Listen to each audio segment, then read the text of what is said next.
बच्चों को दुआएं, बड़ों को सलाम। फिजा है मेरा नाम। You are watching morning with Fiza. नाज़रीन, रमज़ान शरीफ भी गुजर गया और ईद भी गुजर गई। अब इसके बाद मोस्टली ये होता है कि हम बहुत लेज़ी हो जाते हैं, हम अपना ख्याल छोड़ देते हैं, हम अपनी स्किन को तो इस तरह से छोड़ देते हैं जैसे कि बस वो हम पे लगी कोई नहीं है। अब ये जो स्किन है ना भाई, जो चमड़ा है, इसका ख्याल रखना ज़रूरी होता है। जिस तरीके से हम अपने बालों को धोते हैं, अपने दांत को साफ़ करते हैं, उसी तरीके से हमने अपनी स्किन का भी ख्याल रखना है, तो वो साफ़ होगी। वरना उसके ऊपर तो तय जमती चली जाएगी और उसकी सफाई कोई नहीं होगी। अब उसकी ग्लोइंग स्किन, ये सारी चीज़ें, ये रेमेडीज़ वगैरह जो है ना, आप घर पे छोटी छोटी करके अपने आप को खूबसूरत, हसीन, जवान बना सकते हैं, जिसके कोई साइड इफ़ेक्ट नहीं होते। मगर ये कि इन चीज़ों का आपको सही मिकदार, सही तरीका पता होना चाहिए। स्किन टाइप के हिसाब से आपको पता होना चाहिए कि आपकी स्किन का मसला क्या है। सिर्फ स्किन का खुश्क हो जाना, उसके ऊपर मुंह पे तेल लगा लेना, ऐसे थोड़ी ना स्किन ठीक होती है। या फिर स्किन अगर बहुत ज़्यादा ऑयली हो रही है तो उसके ऊपर मुल्तानी मिट्टी लगा लेना, उससे स्किन थोड़ी टाइट हो जाएगी। या सादा अंडा फेंट के मुंह पे लगा लेना और उससे अगर आपको झुर्रियाँ आ गई, फिर आप क्या करेंगे? जवानी में बुढ़ापा आ जाएगा। तो हर चीज़ की मिकदार और तरीका आपको इस्तेमाल का पता होना चाहिए कि कब किस वक्त आपको क्या चीज़, क्या शय खूबसूरत बना सकती है, सिर्फ आपके किचन आइटम से। मेरे पास नईमा जी मौजूद है। इन सारी चीज़ों की रिसर्च उनके पास बड़ी ज़्यादा होती है। हर वक्त, हर मुंह पे बैठे बैठे किसी ना किसी को, सारा दिन को 100 बंदों को तो ये रेमेडीज़ देती है, तो 100 में एक हम भी शामिल हैं। अस्सलाम वालेकुम। वालेकुम अस्सलाम, बहुत शुक्रिया। कैसी है? अल्हम्दुलिल्लाह। मैंने कहा बाहर निकलती होंगी तो लोग आपको इतना तंग करते हैं, जाती कैसे आप? अब तो मास्क लगा के जाती हूँ, लेकिन ये बात हकीकत है कि लोग अब तो बाजार में, गली में, मोहल्ले में जहाँ मिलते टोट के पूछना शुरू हो जाते हैं। अरे ऐसे थोड़ी बताए जाते हैं, बंदे का पता होना चाहिए। हाँ। ये सुन लें आप, खड़े खड़े आप जब ऐसे रेमेडी पूछते हैं ना, वो कुछ तरीका थोड़ी होता और रिस्पेक्ट से भी हटके होता है। आप मतलब ना तो आपकी स्किन टाइप का उनको पता है, ना आपकी हेल्थ पता है, ना आपकी डाइट पता है, आप खाते पीते क्या हैं। वो एकदम से खड़े खड़े बाज़ारों में, कहीं किसी मुलाकात में, किसी ईद मिलन में, किसी के घर मिलने गए, आप पूछना शुरू कर दें, ऐसे नहीं होता। इसके लिए टाइम चाहिए होता है, चीज़ें चाहिए होती हैं, और थोड़ा आप ख्याल भी रखा करें, है ना? ऐसे ही है। लेकिन एक वाकया सुनाती हूँ मैं अभी आपको ना। मैं मार्केट गई थी रमज़ान में, तो वहाँ पे मुझे इसी तरह एक साहब मिल गए। उन्होंने मुझे पहचान लिया, हालांकि मैं मास्क लगा के बाया पहन के फिर जाती हूँ, फिर भी उन्होंने मुझे मेरी आवाज़ से पहचान लिया कि आप तो नईमा आपा। मैंने कहा नहीं, मैं उनकी बहन हूँ। नहीं, आप नईमा आपा ही हैं। आप अपने आप की बहन है। मैं अपने आप की बहन बन गई। लेकिन इंसिडेंट बताती हूँ मैं आपको। हुआ ये कि वो कह रहे कि मुझे ना आपा यूँ लग रहा है, इस तरह मैं भी बाजार में थी, वो भी बाजार में ही थे, कि आपा यूँ लग रहा है इस तरह मुझे ना पेट में दर्द हो रही है कि। लेकिन मैंने कहा कोई और मसला, कोई गैस का, ऐसा सब प्रॉब्लम हो सकती है। नहीं, कहते मैंने खाई थी चना चाट खाई थी अफ्तारी में, लेकिन जल्दी जल्दी में बाजार आ गया, मुझे इस तरह लग रहा है कि मुझे ना इरिटेशन हो रही है। तो मैंने उनको ना एक टोटका दिया, वो मैं टोटका आपको भी दे देती हूँ, किसी को भी दे देती हूँ, किसी को भी इस तरह के खाए पिए का अगर दर्द हो जाए, ठीक है ना। मैंने पेट का दर्द, पेट का दर्द, खाए पिए का अगर पेट में दर्द हो जाए, तो मैंने उनको कहा कि आप अभी जाए सामने स्टोर से ना मीठा सोडा ले। मीठा सोडा जो खाने वाला सोडा होता है, मीठा सोडा जो चने गलाने के लिए होता है, ठीक है, खास तौर पे वो इत्तेफाक से निकल गया चने गलाने के लिए। मैंने कहा आप ना वो 2 चुटकी, यानी चम्मच चाय वाली, आधी चम्मच आप अभी पानी के साथ ले लें उसको। अच्छा हुआ ये, फिजा उसने ले लिया, फौरन से अमल किया। अल्लाह का लाख लाख शुक्र है, लोग बात को सुनते हैं, यकीन करते हैं, क्योंकि मैं रिसर्च के बाद बात करती हूँ। फिजा अभी मैं भी मार्केट में ही थी, आधे घंटे बाद उस बंदे को पता था कि आपा भी आई हूँ, वो मुझे फौरन से बताने के लिए आया है ढूंढ के कि आपा है किधर। आपा मुझे एक बड़ी अच्छी सी ना, एक आप ये कहें कि डकार आई है, और अल्हम्दुलिल्लाह मेरे पेट में आराम आ गया। वाह, ये इंस्टेंट मुझे अभी तकरीबन ईद को गुजरे हुए कुछ दिन हुए, हाँ। रमजान के आखिरी अशरे की बात है ये, कि मैं भी थी उधर ही, उसने बाजार में आधे घंटे के बाद मुझे ढूंढ के बताया कि आपा मुझे अल्हम्दुलिल्लाह आराम आ गया। तो ये सबके लिए बेज़रर चीज़ है। मेरी नानी अम्मा हमारे घर में हमेशा इमरजेंसी के तौर पे मीठा सोडा जो होता था ना, मीठा सोडा हमेशा रहता था। अच्छा। कभी पेट में दर्द हो जाए, खाए पिए का दर्द हो जाए, खासतौर पे बच्चे खा लेते हैं, आजकल के बच्चे तो खैर बहुत ही कुछ खाते हैं, हम तो नहीं खाते थे, छलियाँ वगैरह खा ली, कभी इस तरह की चीज़ें खा ली, से पेट में दर्द होगी, तो फ़ौरन से इंस्टेंट रिलीफ के लिए ना आप मीठा सोडा ऐसे ही दे के पानी पर से पिला दें, इंशाअल्लाह आपको फ़ौरन से आराम मिलेगा। ये मैंने अभी का वाक़या आपको सुनाया, इसी रमज़ान का, कोई अब 15 से 17 दिन हुए होंगे गुजरे हुए, अल्हम्दुलिल्लाह। अच्छा, अब ये जो रमज़ान शरीफ में चूल्हे पे हम लोग खड़े रहे, ज़्यादातर तो पकौड़े चीज़ें तलते थे, अब वो तेल की हीट होती है, स्किन ख़राब तो होती है, पोर्स भी फजूल के खुल जाते होते हैं किचन की हीट में खाने पकाने, और एक आइटम तो बनता नहीं है। इफ्तार में तो जितनी जो ख़ानदान की दावतें होती हैं, वो उस टाइम पे ही जितने हैं लोगों को बुला बुला के हम इफ्तारियाँ करा रहे होते हैं। अब सारी जो औरतें उनकी स्किन के पोर्स भी ज्यादातर जो रीजंस है वो खुले हुए खुले होते हैं, बिल्कुल, हाँ। स्किन जो है ना खुरदरी भी हो रही है और मौसम भी आपको पता है वैसा चढ़ता आ गया कि गर्मी आ गया, बिल्कुल, हाँ जी। हम क्या ऐसी चीजें करें जिससे हम इस मौसम को भी सह जाएं और हमारे पोर्स भी खुले ना? देखिए, पोर्स को मिनिमाइज करने के लिए तो आप अर्के गुलाब में फिटकरी डाल के उसको फ्रिज में रखें। पोर्स को मिनिमाइज करने के लिए ये सबसे बड़ा टोनर है। अच्छा। आप जब भी फेस वॉश करें आप इसका स्प्रे करें। एक तो इससे ये है कि आपकी पसीने की स्मेल नहीं आती, इस्तेमाल ये इसलिए होता है, ठीक है। इसके 3 से 4 फायदे हैं। स्प्रे बोतल के अंदर भी डाल बोतल जो होती है ना अर्के गुलाब की 100 ml की जो मिलती है, उसके अंदर आप तकरीबन पिसी हुई फिटकड़ी मैं बताऊंगी अप्रोक्सीमेटली आप चाय वाला 1 चम्मच डाल दें, पाउडर फॉर्म में। हाँ, पाउडर फॉर्म में डाल दें या उसके हिसाब से कोई बट्टी डाल दें, वो खुद ही मेल्ट हो जाएगी उसके अंदर। अच्छा। नमक की तरह मेल्ट हो जाती है। नमक अच्छा। की सॉल्ट ही है ना, वो भी एक ये भी मेल्ट हो फिटकड़ी, हाँ, जाएगी, ये भी मेल्ट हो जाएगी। आप उसको पोर्स को मिनिमाइज करने के लिए ना, एंटी एजिंग साइन को खत्म करने के लिए आप, क्योंकि अब फ्रिज में रखना है, फ्रिज में रख के आप 2, 3, 4 बार मुंह पे स्प्रे करें, पोर्स तो मिनिमाइज इससे होंगे। अच्छा। सेकंड इसका ये फायदा होगा कि अगर आप नहाते के साथ ही फौरन से अंडर आर्म में अगर आप इसको स्प्रे करेंगे, बॉडी स्प्रे हो गया ये तो। ये बॉडी स्प्रे जो होती है ना, ये तो फिर भी 4 से 6 घंटे बाद स्मेल आना शुरू हो जाती है। अलबत्ता अगर आप अर्के गुलाब के अंदर, खालिस अर्के गुलाब, उसके अंदर फिटकरी डाल के इस्तेमाल करें, मैं कहती हूँ पसीने की स्मेल, अगर आप इसको मतवातर कर दें, दिन में 2, 3, 4 बार कर लें, इंशाल्लाह पसीने की स्मेल बिल्कुल खत्म हो जाएगी। अर्के गुलाब आप सुबह उठते 1 घूंट पी लिया करें। 1 घूंट अर्के गुलाब अगर आप पी लेंगे, उससे ये होगा कि आपकी सांसों में भी खुशबू आएगी। और फिर ये होता है, जिस तरह लेट से इसकी मैं एग्जांपल ऐसे दूंगी, मेथी खाते हैं आप लोग, जब मेथी खाते तो आपके पसीने में भी स्मेल आती है, ठीक है ना। ऐसे ही अर्के गुलाब जब आप पियेंगे ना, तो आपकी पसीने में अर्के गुलाब की आएगी। हमें आज पहली मर्तबा पता चला है मेथी खाने से पसीने में स्मेल आती है। हाँ हाँ, मेथी की स्मेल आती है, फिर इसका मतलब आपने खाई नहीं होगी मेथी। ये सबको पता है। अब मेथी आप खाएंगे ना, बाज लोग मेथी सिर्फ इसलिए नहीं खाते, मेथी के फायदों को नहीं देखते कि हमें पसीने में भी मेथी की स्मेल आती है, उसकी तेज होती है ना खुशबू। अच्छा। मेथी की जो खुशबू होती है वो तेज होती है। पहली मर्तबा चला है मुझे। अच्छा। तो पहली मर्तबा, लेकिन सैकड़ों लोगों को पता होगा इस बात का। लेकिन ये है कि इसी तरह आप सुबह उठते अगर अर्के गुलाब पे, एक तो उससे आपका मैदा सेट रहेगा, आपको गैस नहीं होगी, आपके मैदे के ऊपर जो स्वेलिंग है वो कम हो जाएगी। तीसरा, आपकी सांसों में भी उसी खुशबू आएगी, आपके पसीने में भी खुशबू आएगी। फिर आप अर्के गुलाब के अंदर फटकड़ी लगा के इस्तेमाल करेंगे तो एक तो आपके पोर्स मिनिमाइज होंगे फेस पे। अगर अंडर आर्म में करेंगे तो आपकी ये है कि एक तो कलर लाइट हो जाएगा, सबसे अच्छी बात, ठीक है। दूसरा ये कि आपके पसीने में स्मेल बिल्कुल भी नहीं आएगी, ठीक है। अगली बात जो मैं करने लगी वो ये है कि अभी आपने ईद की बात की, ईद के बाद हम सुस्ती में आ जाते हैं। ये एक कॉमन प्रॉब्लम है। कोई इवेंट है, कोई ईद है, कोई फंक्शन है, उसके लिए दिन रात एक किया होता है हमने, जैसे ही वो फंक्शन गुजरा सारी चीजें भूल जाते हैं कि पड़ी कहाँ है। कभी भी स्किन केयर एकदम से नहीं छोड़नी चाहिए, कभी भी। आप हमेशा आहिस्ता आहिस्ता उसको रखें, अपनी रूटीन में रखें, ठीक है। एक टाइम पे आपने ज्यादा कर ली, लेकिन उसको रूटीन में रखें। अच्छा, ठीक है। ये आपने करना ये है कि अब मैं उस पे जो आपकी स्किन रिपेयर पे मैं बात करने लगी, वो उस स्किन रिपेयर पे करने लगी कि जो आपने चूल्हे पे तो काम किया पूरे रमजान, ठीक है। चांद रात को आप पहुंच गए हैं सैलून और वहां पे आपने तेज ब्लीच करवा ली है, ठीक हो गया। और क्रीमों का सहारा ले लेके रंग चिट्टा किया था, तेज ब्लीच करवा ली और वो स्किन जल गई आपकी। वो स्किन रिपेयर कैसे होगी? उसको स्किन को रिपेयर करें। देखिए, स्किन हमारी बॉडी का सबसे लार्जेस्ट ऑर्गन है और ये इसके लिए परेशान ना हुआ करें। ये वो वाला ऑर्गन है कि जो रिपेयर भी हो जाता है, ठीक है। ये रिपेयर भी हो जाता है, लेकिन हम जल्दी में इसको खराब कर लेते हैं कि नहीं, ये जरा सा सब्र नहीं है हमारे अंदर ना, इस कौम के अंदर सब्र नहीं है कि सब्र से काम लें कि जरा आहिस्ता आहिस्ता हो जाएगा। मैं कितनी बार बता चुकी हूँ कि मुझे छाइयों के बड़े बड़े पैच बन गए थे, ठीक है। मैंने भी वो गोटे वाली क्रीमें लगाई हुई हैं। जब नई जब हम बड़े हो रहे थे ना 7वीं 8वीं में, तो उस वक्त वो क्रीमें आई थी, 4-6 क्रीमें नहीं मिक्स करके लगाते थे। मैंने भी वो बड़ी लगाई हैं, लेकिन उसके लगाने के भी मैनर्स थे। अगर आज भी आप लोग लगा रहे हैं, उसके भी मैनर्स हैं। अगर वो उसके साइड इफेक्ट नहीं है, डेफिनेटली है, साइड इफेक्ट हैं, लेकिन साइड इफेक्ट से बचने के लिए भी कुछ इफेक्ट्स होते हैं, इसको समझना चाहिए। इसलिए मैं कहती हूँ ये चलाया करें कि ये कैसे चलना है। अगर आपने उसके साइड इफेक्ट से बचना है तो फिर आप कमेंट बॉक्स में बताइएगा, इंशाल्लाह इस पे फिर एक अलग से मैं प्रोग्राम करूंगी, आज नहीं बताऊंगी, ठीक है। वो जो मिक्स क्रीम्स है, मिक्स क्रीम है, लगाने के क्या तौर तरीके, और वो सस्ती क्रीमें हैं, मिक्स क्रीमें हैं। आप कोई ढाबे वाली क्रीम में लगा रही, कुछ भी लगा रहे हैं, लेकिन उसके भी कुछ रूल्स हैं लगाने की। अगर SOPs का बताएंगी फिर आप उसमें? मैं, हाँ जी, अगर आप लोग चाहेंगे तो मैं एक प्रोग्राम स्पेशल इस पे करूंगी। चलिए फिर आप कमेंट में बताइएगा, कमेंट में बताएंगे तो ठीक है। आज हम बात करें उसकी जो, अभी ब्रेक ले लेते, फिर जिस पे बात करें ब्रेक के बाद फिर डिटेल में करते हैं। आ जाए।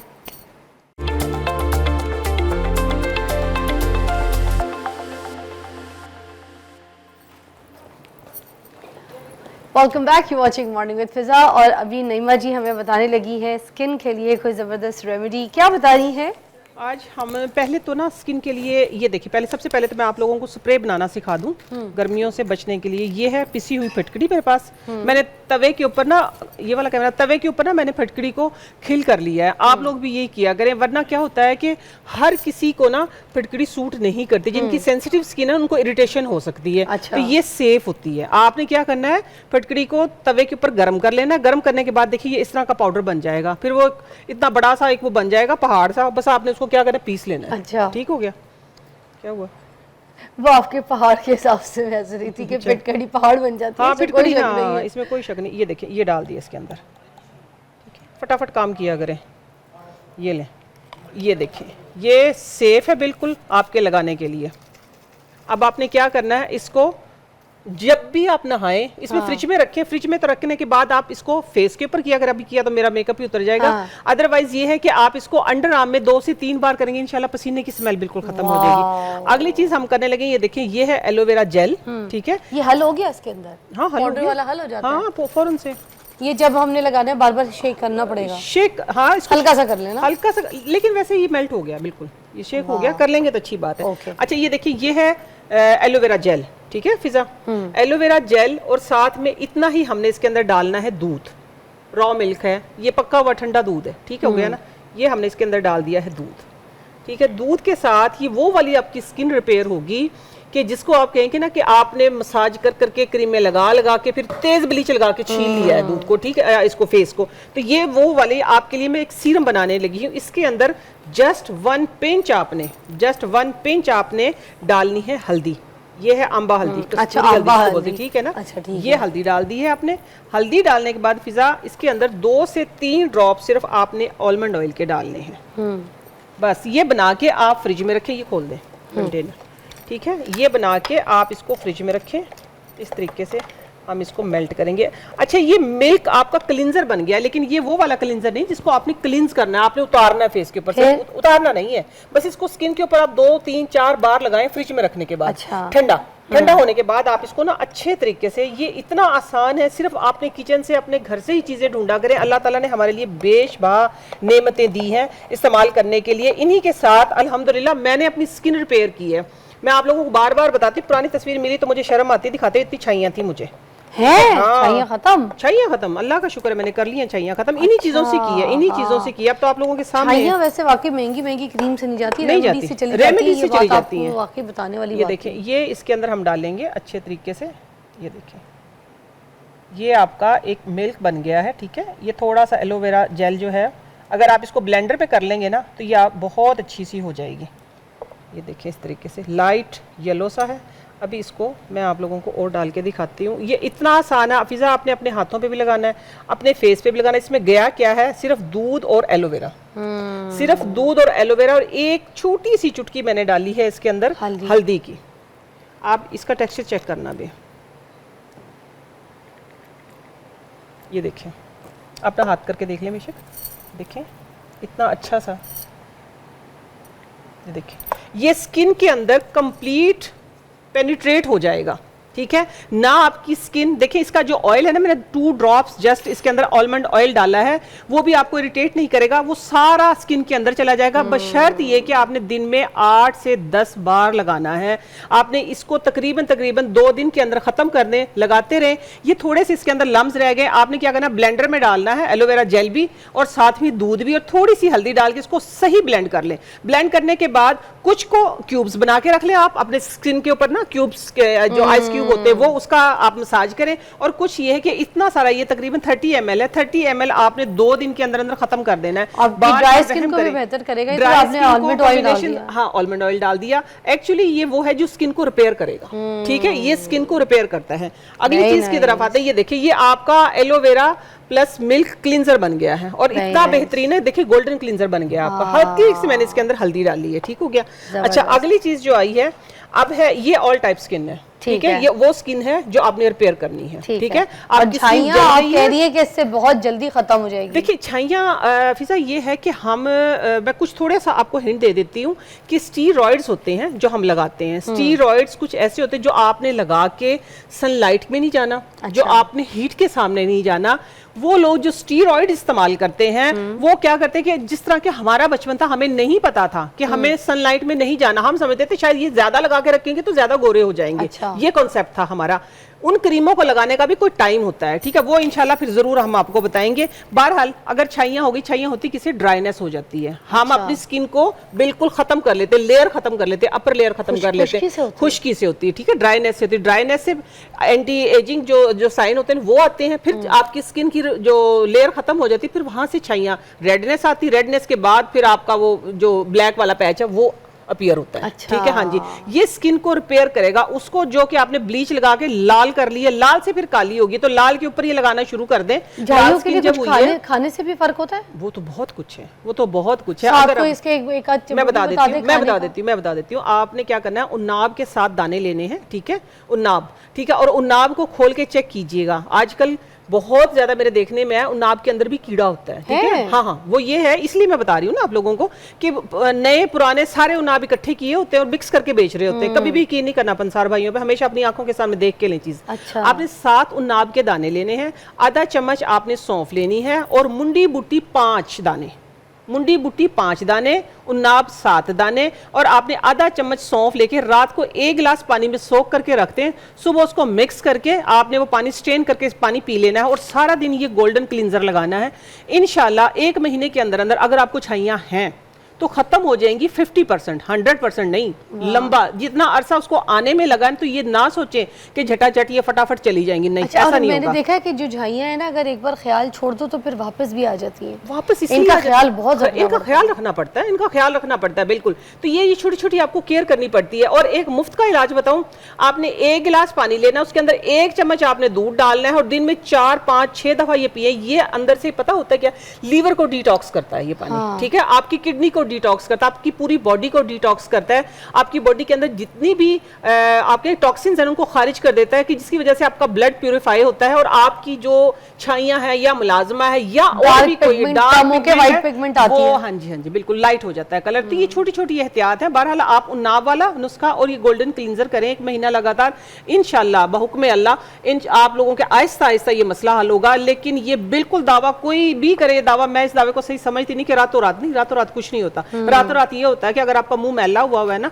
आपने 2-3 बार क्लींजिंग की तो वो चिट्टा हो जाएगा। सीधी सी बात है, सीधी सी बात है। हाँ, अगली चीज की तरफ आते हैं। अच्छा, एक तो इतनी मेहनत करके यहाँ पे मुझको गुस्सा इस बात पे आता है, मैं आगे चीजें बता के जाती हूँ, ये इस्तेमाल तो करे।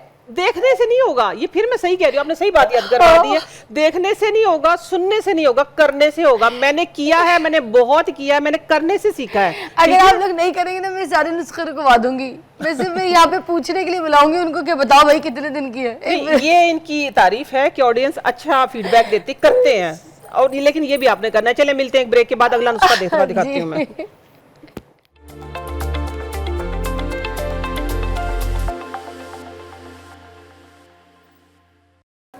हम बात कर रहे थे, लोग रुक रुक के पूछ रहे होते हैं वो जो नुस्खा किया था, नहीं मुझे नहीं वो किया मैंने, भाई मुझे याद कोई नहीं, मुझे ये याद नहीं उसमें मैंने क्या पहना था, उनको खुद बताया हुआ याद नहीं होगा। जाहिर सी बात है भाई, जिस वक्त आपने देखा था वो मुझसे पूछते तो मैं कहती हूँ नहीं, मैं ये कहती हूँ मॉर्निंग विद फिजा देख लो। आप उनको छोड़ो जो बाहर वाले होते हैं, आपके शो से इधर से निकलती है, इधर से शुरू हो जाते हैं। आप आपने क्या बताया था भाई, अपना शो देख लो। हाँ, ये क्या चक्कर है, मतलब इतना न थकाया करे, इंसान की कदर करे। मैं बार बार कह रही हूँ। नहीं, मैं कहती हूँ अपना शो देख लो। हाँ चले, व्यूज भी मिलेंगे। चलो जी। यार क्या चीज है। हाँ तो सही है ना, व्यूज भी मिलते हैं तो और क्या। मैं गलत कह रही हूँ, कोई सही नहीं कह रही हूँ। तो मुझे अच्छा जी, हाँ तो सही है। अच्छा, डिटेल में बंदा करके भी दिखा रहा है ना, इधर तो ज्यादा बेहतर है मुंह जबानी बताने से। मुंह जबानी बताने से। अच्छा, ये क्या करिए केले के साथ? ये अब मैं केले का ना वो वाला मास्क बनाने लगी हूँ फिजा, कि जो आपने अपनी जो स्किन है ना आपकी जो रेड होगी, एक के लिए तो मैंने बताया आपको गोल्डन मिल्क, ठीक है, रिपेयर करने के लिए। ये मैंने बताया है पसीने की बूंद और दूर करने के लिए, और पोर्स को मिनिमाइज करने के लिए। ठीक हो गया। अब मैं बताने लगी हूँ, ये देखिए, ये मैंने एक पीने का बताया है, एक बताया है आपको ये एलोवेरा मिल्क, ये आपका क्लिनजर है, ये आपने 3 दिन में खत्म कर देना है। अब एक मास्क बताने लगी हूँ, आपने फार्मूला क्रीम में लगा लगा के स्किन बर्बाद कर ली। मैं बात करी फार्मूला क्रीमों की, ठीक है, फार्मूला क्रीम में लगा लगा के स्किन बर्बाद कर ली है। अब आप यकीनन यही कहेंगे कि आपा ने यही किया होगा। जी मैंने यही किया है, मैंने बहुत किया ये वाला, मैंने बहुत सारे नुस्खे किए, एक नहीं किए, वो सारे नुस्खे मैं आप लोगों को बताती रहती हूँ, ठीक है। ये देखिए टिश्यू दीजिएगा, ठीक हो गया। ये फिजा देखें, ये केला मैंने क्या किया, मैश कर लिया, इसके अंदर मैंने डाली है इतनी सी ये फिटकड़ी, ठीक हो गया, ये डाल ली है, ठीक है, क्योंकि मेरी जो स्किन है ना वो कॉम्बिनेशन स्किन है। ड्राई स्किन वाली फिटकड़ी ना डालना, ठीक है, बेशक ना डालना, हनी डाल लेना, ठीक है, लेकिन मैं सारी चीज़ें डालती हूँ। ये है जौ का आटा, आपकी कॉम्बिनेशन इसका? मेरी कॉम्बिनेशन है। कभी ड्राई होती है, कॉम्बिनेशन से परेशान हो जाए, कभी कभी ड्राई होती है, कभी वो ऑयली होती है, इसका कुछ हिस्सा ऑयली होता है, कुछ हिस्सा ड्राई होता है, ठीक है। तो फिर ऐसी चीज मैं इस्तेमाल करती हूँ कि जो दोनों पे सूट करे। जौ का जो आटा होता है वो दोनों स्किन के लिए, तीनों स्किन टाइप के लिए अच्छा है, ठीक है, लेकिन आपने किस चीज से उसको मिक्स करना है वो चीज मैटर करती है कि आपने किस चीज से मिक्स करना है। अगर आपकी ड्राई स्किन है तो आप इसको जो फैट, फुल फैट मिल्क होता है उसके साथ या दही के साथ इस्तेमाल करें जौ का आटा। अगर आपकी ड्राई स्किन है तो सॉरी आप इसके साथ करें, अगर आपकी ऑयली स्किन तो आप सिंपल अरके गुलाब के साथ करें, ठीक है, ताकि थोड़ा सा सीबम जो है वो आपका कंट्रोल हो जाए। ये देखिए ये हो गया। अच्छा अब आपने करना क्या है, अंडा है ये, ठीक है, ये अंडा क्योंकि मुझे अब पूरा नहीं चाहिए था, इधर किसने मास्क लगाना है, मैं ही लगाऊंगी घर जाके, ठीक है। ये अंडा जो है पूरा अंडा चाहिए होता है, मैं पूरा अंडा इतना बड़ा बाउल बना के रख लेती हूँ, अच्छा। ठीक है, इतना बड़ा बाउल बना के रख लेती हूँ, कोई बात नहीं, इधर ही लगा लेंगे हम इसको। इसमें नहीं हम इसी में बना लेते हैं, थोड़ा सा ज़्यादा बना लेते हैं ना, ठीक हो गया। ये पूरा अंडा जाएगा इसके अंदर, ठीक है। प्रोटीन भी चाहिए हमारी स्किन को, स्किन टाइट भी करनी है हमने, तो हमने सफ़ेदी और जर्दी दोनों डालनी है, ठीक हो गया। फिटकरी भी डाली है, फिटकरी भी डाली है, ठीक है ना, एंटी एजिंग का भी होएगा। ये ज़्यादा हो जाना था इसलिए जौ का आटा भी है इसमें, जौ का आटा भी है इसके अंदर, ठीक है। अभी मैंने केला डाला है। ये वो वाला प्रोटीन मास्क है फिजा जो एकदम से आपकी स्किन जो है ना आपको दुआएं देगी, वाह, इतनी अच्छी स्किन आपकी हो जाएगी। ये इस तरीके से आपने, आप चाहें तो इसको ब्लेंडर में डालें, सारी चीज़ों को आसानी किया करें, ठीक है ना, मुश्किल में ना डाला करें, ना मैं मुश्किल में आप लोगों को डालती हूँ। ये देखें ये आपने कर दिया मिक्स करने के बाद चाहें तो आप इसमें थोड़ी सी शक्कर डाल सकते हैं। शक्कर आपकी स्किन को एक तो सॉफ्ट करती है, एक आपकी जो पिगमेंट है उसको लाइट करती है, ठीक है। जिस तरह शुगर केन होता है ना, मैंने गुड़ का मास्क कितनी दफा बताया, तो ये गुड़ या शक्कर आप कोई भी चीज ले लें इसके अंदर से, ये आपने ले ली है, ठीक हो गया। इतना डालना, हाँ इतना डालना, क्योंकि मैंने ज्यादा बनाया है ना, 1 चम्मच मैंने ये वाली 1 चम्मच भर के डाली है। इसमें 2 चेहरे बनेंगे, 2-3 चेहरे बन गए हैं, ठीक है ना, 2-3 चेहरे बन गए हैं। अच्छा जिनको इसकी बू से मसला है कि अंडे की स्मेल आएगी, आप मुझे ये बताएं, मैंने पूरा अंडा फेंटा, स्मेल आई है? नहीं आ रही ना। ये जो गुड़ होता है ना, या ये शक्कर जो होती है, या ये लेमन जो होता है, ये इसकी स्मेल को खत्म कर देता है, बिल्कुल, अच्छा, बिल्कुल खत्म कर देता है। अब आपने ये मास्क थिक लगाना है, लाइट नहीं लगाना, थिक लगाना है, सही थिक लगा के, और आप आराम से लेट जाएं। ये देखें ये मास्क बन गया। अगर चाहें तो आप पहले ये मास्क लगाएं, फिर शीट मास्क लगाएं इसके ऊपर, फिर लगा लें, रिपेयर कर लें इसको अच्छे तरीके से होता रहेगा, ज्यादा टाइम निकालेगा। तकरीबन 40 मिनट लगाएं, 40 मिनट के बाद आप इसको रिमूव करें। रिमूव करने के बाद मैं थोड़ा सा हाथ के ऊपर ये प्रैक्टिकल आप लोगों को करके दिखाऊंगी, रिंग उतार दूं। मैं जब तक ये प्रैक्टिकल करके ना दिखा दूं फिर मुझे यूं लगता है कि काम आधा हुआ है, मेरी आदत है, ठीक है। ये देखिए ये अंगूठी निकालो, लग रही निकल जाए जी, निकल गई। इसके बाद एक केयर आप लोगों ने करनी है, ऐसी स्किन रिपेयर होगी, ये मैंने बताया फार्मूला क्रीम वालों के लिए, ठीक है। ये मैंने बताया है ब्लीच जिन्होंने करा के स्किन उड़ाई है, तो उसको कहते हैं टेम्परेरी उड़ाना, ठीक हो गया। ये है परमानेंट जिन्होंने उड़ा ली है, ये उनके लिए, ठीक है ना, जिन्होंने परमानेंट उड़ा ली है। हफ्ते में एटलीस्ट स्टार्ट में आप डेली करें, और फिर हफ्ते में 4 दिन, आधे घंटे के लिए, ठीक है। अब सुन लें अच्छे तरीके से, फिर कहते हैं कि आप बात पूरी नहीं होती। ये देखिए ये अब आपने किस तरीके से लगाना है, ये देखें, ये अब आपने अब मैंने सिर्फ लगा के दिखाने की वजह ये थी कि किस तरीके से इसकी अच्छे तरीके से देखिए बॉन्डिंग हो रही है, ठीक है ना। ये यूं, ये देखिए ये स्किन रिपेयर जो फार्मूला क्रीम में लगा के आपने स्किन कर ली खराब, तो आप लोगों ने बिल्कुल नहीं होना है परेशान। नहीं मापा है यहाँ मौजूद सारे सोल्यूशन बताने के लिए, ठीक हो गया।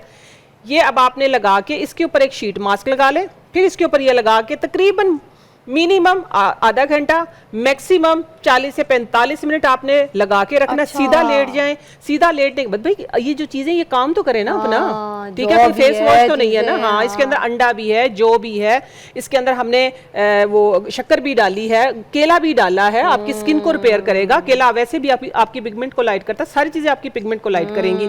फिर आपने क्या करना है, इसको अच्छे तरीके से वॉश कर लेना सिंपल पानी के साथ, नॉर्मल जो हमारा टैप वाटर होता है उसके साथ वॉश करने के बाद आप कोई भी, मैं तो लगाती थी दूध, सिंपल कच्चा दूध लेके ना थोड़ा सा वो लगा के मसाज कर लेती थी। लेकिन अब कभी कभार मैं आलमंड ऑयल भी लगाती हूँ, ठीक है, आलमंड ऑयल भी लगाती हूँ। तो आपने क्या करना है, ये रिमूव कर देना, रिमूव करने के बाद सिंपल पानी से वॉश करें, आलमंड ऑयल से अच्छे तरीके से मसाज करें। जहां से स्किन आपको ज्यादा डैमेज लग रही वहां थोड़ा सा अच्छी तरीके से और मसाज करें, ताकि आपकी ब्लड सर्कुलेशन वहां पे अच्छी हो और आपकी स्किन रिपेयर हो सके, आपकी स्किन पे ग्लो आ सके, आपकी स्किन पे शाइन आ सके। क्या बात है, ठीक है, जबरदस्त नुस्खा है, इस्तेमाल करें और अपनी स्किन को बेहतर बनाएं। और ब्रेक के feedback बाद दें। वापस आ रहे हैं, इधर ही हम आ जाए। इधर ही है।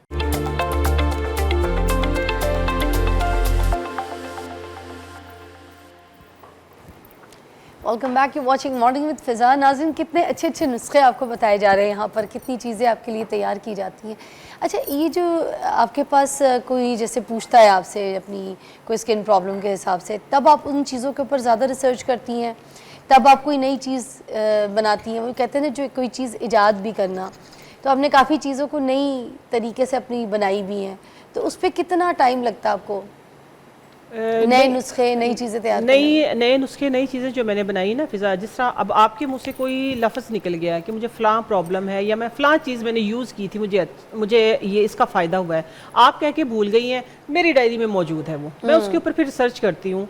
अब ये है कि इतना अरसा हो गया मुझे टीवी देखे, ड्रामे, फिल्म, कोई भी चीज़ नहीं है, इवन के टीवी भी नहीं मेरे घर में, क्योंकि मैं नहीं देखती, बच्चों का बच्चे वही करते जो माँ करती है। तो अब ये है कि जब कोई एक बंदा कोई बात करता है, मेरे दिमाग में, मेरी डायरी में वो मौजूद है, वो कह के भूल जाता है। आप कोई किताब क्यों नहीं लिख लेती? इंशाल्लाह बहुत जल्द। आपको पता है ना, जुबैदा जी की किताब थी, इंशाल्लाह बहुत किताबें जल्द, थी। आप भी एक छोटी सी किताब लिखें, अपने जो फैंस हैं, लोग हैं, इंशाल्लाह यू कैन टेल कि आप मेरी किताब खरीद लो। हाँ जी, इंशाल्लाह आप लोगों के दुआओं से किताब कौन सी इतनी महंगी होती है, आपको भी पता है। बिल्कुल बिल्कुल बिल्कुल ठीक है, मगर ये कि ऑल ओवर द वर्ल्ड लोग जो आपको जानते हैं, वो फिर उस किताब के जरिए जो आपके नुस्खे उसको पढ़ लिया करेंगे, जो आपके बनाए हुए नुस्खे। बिल्कुल बिल्कुल, मेरे अपने जाती बनाए हुए, क्योंकि रिसर्च होती है ना, अपनी चीजें जो आपने बनाए वो आपके नुस्खे हैं, मेरे अपने नुस्खे हैं। और ये है कि मेरी ना एक आदत है, एक चीज सीधी सीधी आपने मुझे बता दी, लेकिन मैं उसको मॉडिफाई जरूर करती हूँ कि नहीं, अगर इसमें मैंने ये चीज डालनी है, लेट से मैंने क्रीम बनाई है, ठीक है ना, ऑर्गेनिक क्रीम आपके शो में बनाई है, 2-3-4 बार बनाई, मुख्तलिफ प्लेटफॉर्म पे बनाई, मैंने अपने पे बनाई, लेकिन उसमें फिर भी कुछ ना कुछ मॉडिफिकेशन, किन चीज़ों से, 2 चीज़ों से। अगर आपने अपना कलर इमरजेंसी में ब्राइट करना है ना, तो आप 2 चम्मच ड्राई मिल्क लें और उसके अंदर 1 चम्मच आपने चीनी लेनी है, या अगर आपकी स्किन एक्स्ट्रा ड्राई है तो आप दोनों चीज़ें बराबर ले सकते हैं। लेके आपने क्या करना, उसके ऊपर सिर्फ 3-4 ड्रॉप पानी के डालने हैं और उसको मिक्स करना शुरू कर देना है। उसको इतना मिक्स करें कि वो एक स्लाइमी सी आपकी क्रीम बन के तैयार हो जाएगी। आप उसको फ्रिज में रखिए, बिल्कुल क्रीम की शक्ल में होगी वो। आपने सिर्फ 1 घंटा फेस पे लगानी है, फेस पे लगा के वो आपका फेस ना हल्का हल्का सा टाइट हो जाएगा। फिर आपने फिंगर, ये अपने जो है टिप जो है हमारे, जिनको कहते हैं उंगलियां, थोड़ी सी गीली करके वेट करके आपने मसाज करना है, ठंडे पानी से वॉश करें, इंस्टेंट रिजल्ट आएगा। अभी फिर उसके अंदर मैंने ज़ाफ़रान डाल के बनाया, मैंने कहा ज़ाफ़रान का लुक कैसा आता है। फिर उसके अंदर मैंने अंबा हल्दी डाल के बनाया, अलसी का पाउडर डाल के बनाया। मतलब मैं अपना दिमाग इन चीज़ों में चलाती रहती हूँ, रिसर्च की डेप्थ में जाना। फिर चाहे आपका शुगर है, चाहे आपका फिर ब्लड प्रेशर है, चाहे आपका यूरिक एसिड है, फिर आपका कोलेस्ट्रॉल है, खुदा ना खासा ओवर डिजीज जिसको हम बोलते हैं, जो इन्फ्लेमेशन की वजह से आती है, उस पर भी मैं बहुत रिसर्च कर रही हूँ। अच्छा, अब आपने ना, जब मेरे पास नेक्स्ट प्रोग्राम में आने ना, तो लिप के बाम्स होते हैं ना बच्चियों के लिए, क्योंकि छोटी बच्चियां होती हैं, आपको पता है, वो जो चैपस्टिक महंगी बाजारों से खरीदना, फिर ग्लॉस खरीदना, उन चीज़ों में पड़ गई हैं। वो केमिकल वाले भी होते हैं। ऐसे ही वो जो लिप बाम्स होते हैं ना, जो बच्चियां इजीली इस्तेमाल कर सकें, छोटी बच्चियां, कॉलेज जाने वाली, यूनिवर्सिटी, फिर ऐसे जो हम लोग भी कोई मेकअप करते हैं, हम अपनी लिपस्टिक्स के ऊपर लिप बाम लगा सकते हैं, जो हमारी ट्रीटमेंट का भी काम करें, और वो ग्लो भी लगती है, ग्लो भी रखती है। और दूसरा ये कि जिस तरह हम लिपस्टिक लगाते हैं तो हमारे लिप ब्लैक भी ना हो, लिप कलर जो लगाते हैं रात को भी लगा के सो जाए, रात को भी लगा के सो जाए। वैसे मैं नॉर्मली बता देती हूँ, नेक्स्ट इंशाल्लाह आपके शो में आई तो मैं कोई 10, 12, 13, 15 फ्लेवर बना के लाऊंगी। फटे होंठों का इलाज, होंठों को रिपेयर करने के लिए। और खास तौर पे मुझे जिस बात से ज्यादा होती है कि लिप का कलर खराब हो गया है, लिपस्टिक लगा के ना लिप का कलर खराब हो गया। आप यकीन करें, मैं मेकअप नहीं करती थी, मैं अब आप लोगों को जैसी नजर आ रही हूँ, मुझे जो ऑफ द कैमरा देखते हैं वो कहते हैं कि आपकी स्किन ऑफ द कैमरा ज्यादा बेहतर है, लेकिन मैं लोगों को बताती मैं और भी ज्यादा प्यारी हो गई थी जब मैं मेकअप नहीं करती थी। अब मेकअप करके मेरी भी स्किन को थोड़ा सा, अब जाहिर सी बात है, डल हो गई है, करना पड़ता है, तो मेरी स्किन खराब होगी। तो मैं ये फॉर्मूले और ज्यादा करती हूँ, ये स्किन केयर में और ज्यादा करती हूँ। लेकिन लिप केयर मैंने जरा सी कम की, लिप का कलर खराब हो गया, मैंने उसके लिए लिप बाम बनाए हैं। ठीक है ना। और आपने वो लिप के स्क्रब्स भी बताने हैं इंशाल्लाह, सारा सब कुछ मैं अपनी सारी एक्सफोलिएट भी तो करने हैं ना, एक्सफोलिएट करना, ये दोनों चीजें। मगर क्या एक्सफोलिएशन बच्चों के लिए भी होती है लिप की या नहीं? नहीं होती है बच्चों के लिए, कर सकते हैं, मतलब 12, 15, 16 साल की बच्चियां? नहीं, उससे छोटे भी कर सकते हैं, 8-10 साल के बच्चे भी कर सकते हैं। हाँ जी हाँ, 8-10 साल के बच्चे भी कर सकते हैं। लेकिन वो एक्सफोलिएशन जो होती है ना उन बच्चों की, वो अंदर से करनी होती है। वाह, अंदर से करनी होती है। तो नेक्स्ट शो आपने सुन लिया कि हमारा शो सिर्फ होंठों के ऊपर है, होंठों से छू लो तुम मेरा गीत अमर कर दो। ठीक है, तो वो उन होंठों को खूबसूरत बनाने के लिए, पंखड़ियों जैसे होंठ कहते हैं ना, इंशाल्लाह वो बनाने के लिए, गुलाब जैसे होंठ, वो आप कैसे बना सकती हैं अपने घर पे, हम आपको बताओ। मर्द औरत दोनों के लिए, बच्चों के लिए, सबके लिए, सिगरेट पीने वालों के लिए। अच्छा, जिनके बड़ा जबरदस्त शो है, बहुत जबरदस्त, कंफर्म, बैठे बैठे बनाया भी है ना। ये अभी तक किया, ये अभी तक आपने किया भी नहीं है? अभी तक नहीं किया, मेरे बैठे बैठे आमद होती है, इसलिए कहते हैं पूरा प्रोग्राम देखा करें। Thank you so much Naima ji, बहुत शुक्रिया। See you next time. Take a break, will be right back.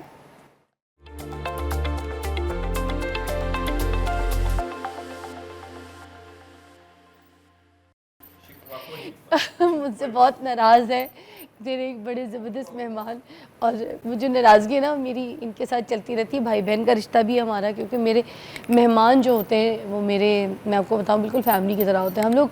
Seriously मैं वैसी एंकर नहीं हूँ जैसे लोग बड़ा शोर शा करके एंकरिंग करते हैं। मैं तो बस रिश्ता निभाती हूँ। यहाँ मेरे जितने लोग आते हैं, जितने मेहमान आते हैं, उनके साथ मेरा रिश्ता और ताल्लुक़ बहुत है, बिल्कुल जस्ट लाइक अ फैमिली, घर के फ़र्द की तरह, क्योंकि मैं खुश रहने की कोशिश करती हूँ।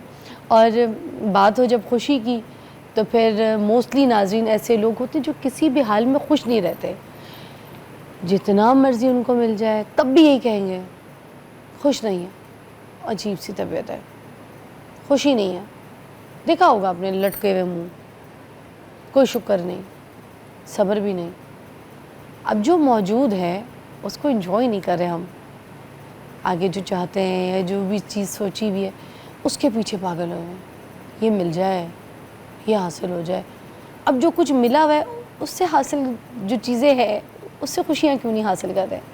जिस हासिल से खुशी मिल सकती है उसको क्यों नहीं एंजॉय कर रहे? जो हासिल नहीं है उस पर खुशियाँ वार के बैठ गए। इस पर बात करते हैं। प्रोफेसर डॉक्टर अली अजमल हमारे साथ मौजूद है, माहिर नफ्सियात हैं, आपको बताएंगे कि ऐसा हम क्यों सोचते हैं। अस्सलाम वालेकुम। यू लुकिंग ग्रेट अली भाई। थैंक यू जी, thank you very much. Ali भाई, क्या मसला होता है ऐसा जो हासिल है उस पर सेटिस्फाइड हो ही नहीं रहे और उस पल को एंजॉय नहीं कर रहे? फॉर एग्जांपल, छोटी सी बात, अब हम किसी रेस्टोरेंट में गए खाना खाने के लिए, अब इतना ज़बरदस्त गरम गरम खाना, शुर शुर करके आवाज़ें आ रही हैं, आपको वेटर रख के गया है, आपका देख के फ़ौरन दिल भी कर रहा है कि आपने फ़ौरन खाना खाना है, अपनी प्लेट में निकाल, मगर नहीं, उस टाइम पे आप लेके ना वीडियो रील चक्कर में वो जो पूरा एक मोमेंट है, चाम है उसका, सब बाढ़ दिया आपने। फैमिली सब बैठी हुई है, आपका कोई दिल नहीं कर रहा, सारा बर्बाद चला गया टाइम। आपको बस ये हैशटैग अपलोडिंग, इधर अपलोड, शेयर, स्टोरी, इसमें लगे हुए आप, तो ये मोमेंट एंजॉय तो नहीं कर रहे आप। जी देखें, बात जहाँ तक खुशी की बात है तो मोमेंट एंजॉय करना एक अलग बात है, खुशी जो है वो एक दूसरी चीज़ है। कुछ लोगों को अगर अपना मोमेंट एंजॉय ना करके सेल्फीज लेके अपलोड करके खुशी मिलती है तो ऑब्वियसली वो खुश हैं। मतलब हम ये नहीं कह खुशी सकते, तो नहीं है, वो तो ये कि व्यूज मिलेंगे, कोई क्या लिख रहा है उस पर खुशी है, ऑब्वियसली ठीक है। अगर किसी शख्स की ये खुशी है तो भाई उसकी ये खुशी है।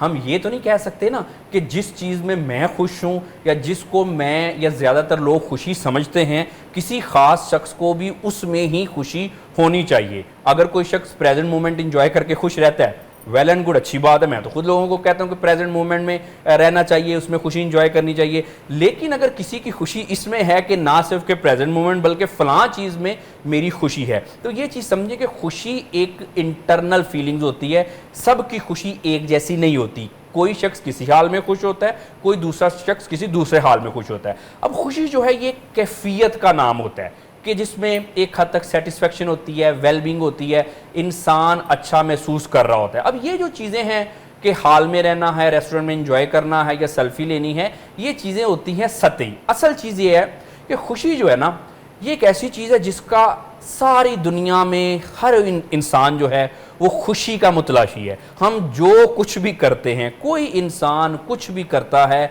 वो सिर्फ और सिर्फ खुशी का मुतलाशी है। हाँ, अब ये और बात है कि वो करके उनको खुशी मिलती है या नहीं है। कुछ लोग ऐसे होते हैं ना, वो अपनी खुशियों पे खुद पानी फेरने के माहिर होते हैं, उस पर भी बात करते मगर हैं। अली भाई, खुशी जिसके पीछे हम भाग रहे हैं या उसको तलाश करें, बेसिकली तो वो आपके अंदर है ना, तलाश कर क्यों रहे हैं? देखिए, Why? बात यह है कि ये बात बिल्कुल ठीक है, एक हद तक तो आपकी बात ठीक है कि खुशी मेरे हर इंसान के अंदर होती है, लेकिन बात यह है ना कि वो बाहर की चीज़ों से इफ़ेक्ट करती है। मसलन एक शख्स है, वो कहता है जी कि मेरे पास इस हद तक पैसे हों तो फिर मैं खुश होऊंगा, अब इससे कम में मैं खुश नहीं हूँ, फ़र्ज़ कर लें, या मेरी लाइफ में ये चीज़ हो तो मैं खुश होऊंगा।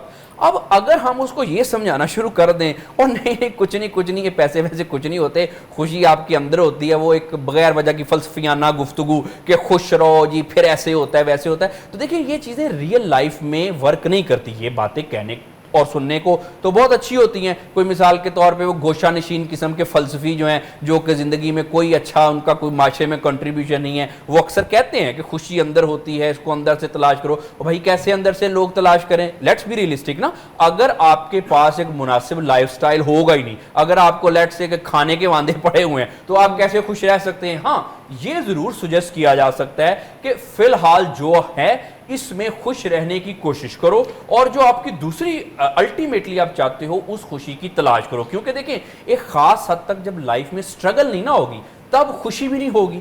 अब अगर बंदा सपोज ये कह देता है कि मैं, ये जो मेरी सैलरी है इसमें नहीं, जो मेरी सैलरी अगर इस पॉइंट तक, इस लिमिट में आ जाएगी ना, यहाँ तक मुझे सैलरी मिलेगी तो मैं खुश होऊंगा, या फिर मेरी फलाना लड़की से शादी हो जाएगी तो मैं खुश होऊंगा।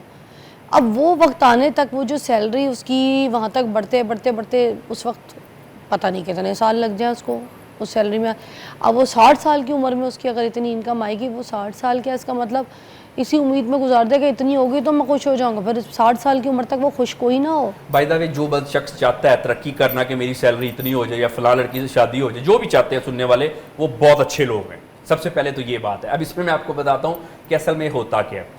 जैसे मैंने बताया कि कुछ लोग खुद ही अपनी खुशियों पे पानी फेरने में के माहिर होते हैं। अब ये जो स्ट्रगल है कि मैं ये कर लूँ, ये चाहूँ, ये चाहना भी अच्छी बात है, और मुझे अल्टीमेट खुशी तब मिलेगी जब मैं वो अचीव कर लूँगा, ये एक इंसान का मोटिवेशन है, ये ख्वाहिश करना बहुत अच्छी बात है। गलत इसमें क्या है कि आप उस मोमेंट में, जब आपको लेट्स से सैलरी कम है या भी आपका कोई ऐसा मसला है, आप अगर उस मोमेंट में उस दौर को एंजॉय नहीं ना कर रहे, तो फिर आप गलत कर रहे हैं। क्योंकि आप मंजिल तो राही ढूंढ लेता है, रास्ते मगर खो जाते हैं। आमतौर पे जी आप अचीव तो कर लेते हैं, फलां गाड़ी, फलां घर, फलां स्टेटस, फलां फेम, लेकिन क्या होता है, ज़्यादातर बहुत सारे लोग जो अपनी जवानी जो है सारी इसी चीज़ में ज़ाया कर देते हैं। तो इसमें इसको अल्टीमेट खुशी नहीं कहते ना। उसमें बात दोनों तरह से होती है कि जो आप स्ट्रगल कर रहे हैं, चाह रहे हैं, उस चाहने में भी आपको खुशी है, और जो आपका स्ट्रगलिंग पीरियड है कि अगर आज आपके पास फर्ज करें छोटी गाड़ी है, तो उसमें भी इंसान को जिंदगी एंजॉय करनी चाहिए। देखिए, बात ये होती है कि जो खुशी है ना, ये एक सब्जेक्टिव चीज़ होती है। इस चीज़ को हमने समझना है कि खुशी, हर एक इंसान का खुशी का मेयार अपना अपना होता है। आप लोगों को ये समझाएं, चलें कोई लोग समझा लेंगे, बहुत सारे ऐसे लोग बातें करते हैं, देखो खुशी ये होती है, वो होती है, ऐसे होती है। ये चीज़ें रियल लाइफ में वर्क करती हैं? लोगों पे नहीं करती। अच्छा जी, वो कहते हैं ना जी ना, ये बड़ी अच्छी चीज़ है ना। हम लोग गुर्बत को बड़ा ग्लैमराइज करते हैं। गुर्बत कोई बुरी चीज़ नहीं है, लेकिन गुर्बत कोई अच्छी चीज़ भी नहीं है। अमीर होना या अमीरी को हम बुरा कहते हैं, और जी अमीर लोग तो जी, ये देखिए सबसे बड़ा फ्रॉड है, और जी अमीर लोग तो खुशी नहीं होते जी, ये तो जी ऐसे ही है, देखो अमीरों को क्या मसले हैं। देखिए भाई, बात ये, ऐसी कोई बात नहीं होती। गुर्बत, गरीब होना कोई बुरी बात नहीं है, लेकिन इसको ग्लैमराइज नहीं करना। और जो पैसे होने या अमीरी होना, ये भी कोई बुरी बात नहीं है। ये बिल्कुल बातें हैं जी, अमीर लोग खुश नहीं होते, उनकी ज़िंदगी में ऐसे नहीं होता, उनकी ज़िंदगी क्यों नहीं होता, ऐसा नहीं है। हाँ, ये बात ज़रूर है कि जो खुश लोग हैं, जिनके पास पैसे नहीं हैं, वो भी खुश हो सकते हैं। यानी कि दुनिया में गरीब लोग भी खुश हो सकते हैं, और दुनिया के गरीब लोग भी ना खुश हो सकते हैं। इसी तरह से दुनिया के जो अमीर लोग हैं, वो भी खुश हो सकते हैं, और वो लोग ना खुश भी हो सकते हैं। अच्छा डॉक्टर साहब, आप माहिर नफ्सियात भी हैं, कुछ मेडिकल पॉइंट ऑफ व्यू से मैं कुछ सवाल करना चाहूँगी, क्योंकि ये तो एहसासात और उम्मीद और विशेस के ऊपर मैंने आपसे थोड़ी सी इलेब्रेशन करवाई है। कुछ चीज़ें जो मेडिकल साइंस कहती है वो क्या कहती है कि कौन सा ऐसा हार्मोन है हमारा जो हमें खुश कर देता है और वो क्यों जागता है, कब जागता है और कब मर जाता है, इस पर बात करेंगे ब्रेक के बाद।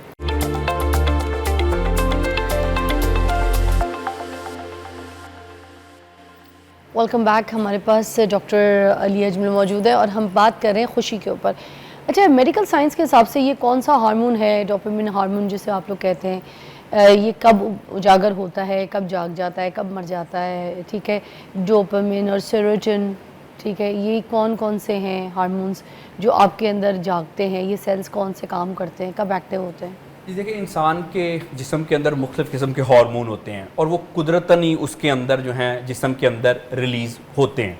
अब उसमें मसला तब आता है, अगर ज़हनी व नफ्सियाती अमराज तब होते हैं जब उनका रिलीज़ होने का कोई कमी पेशी हो जाती है। अब जहाँ तक खुशी की बात है, खुशी में जो बुनियादी हार्मोन है, ये 3 हार्मोन जब इंसान में मुनासब, ना ज़रूरत से ज़्यादा ना ज़रूरत से कम, एक मुनासब मिकदार में जब ये रिलीज़ होते हैं तब इंसान खुश होता है। उसमें सबसे पहला तो जी एंड्रोफिन है, ये एक हार्मोन है, इंसान में कुदरतन रिलीज होता है। फिर जी डोपामीन है और उसके बाद सेरोटोनिन। ये रोजमर्रा की जिंदगी में, रोजमर्रा की जिंदगी में बिल्कुल, जैसे कि मिसाल के तौर पे जब आपको नींद आती है तो एक हार्मोन है मेलाटोनिन, वो जब बॉडी में रिलीज होता है तो इंसान को नींद आती है। अब बहुत सारे लोग ऐसे हैं ना कि जो नींद की दवाइयां खाते हैं, वो क्यों खाते हैं? मेलाटोनिन भी खाते हैं। एग्जैक्टली, क्योंकि वो जो हार्मोन है मेलाटोनिन वो आपके बॉडी में नॉर्मल रिलीज नहीं हो रहा, वो फिर क्या करते हैं, बाहर से खाते हैं। अब आ जाते हैं जो खुशी के हार्मोन, ये बड़ी इंटरेस्टिंग बात है। देखिए 3 हार्मोन बुनियादी हैं जिससे इंसान खुश होता है, एंड्रोफिन, सेरोटोनिन और डोपामिन। अब ये इंसान में, एक नॉर्मल इंसान में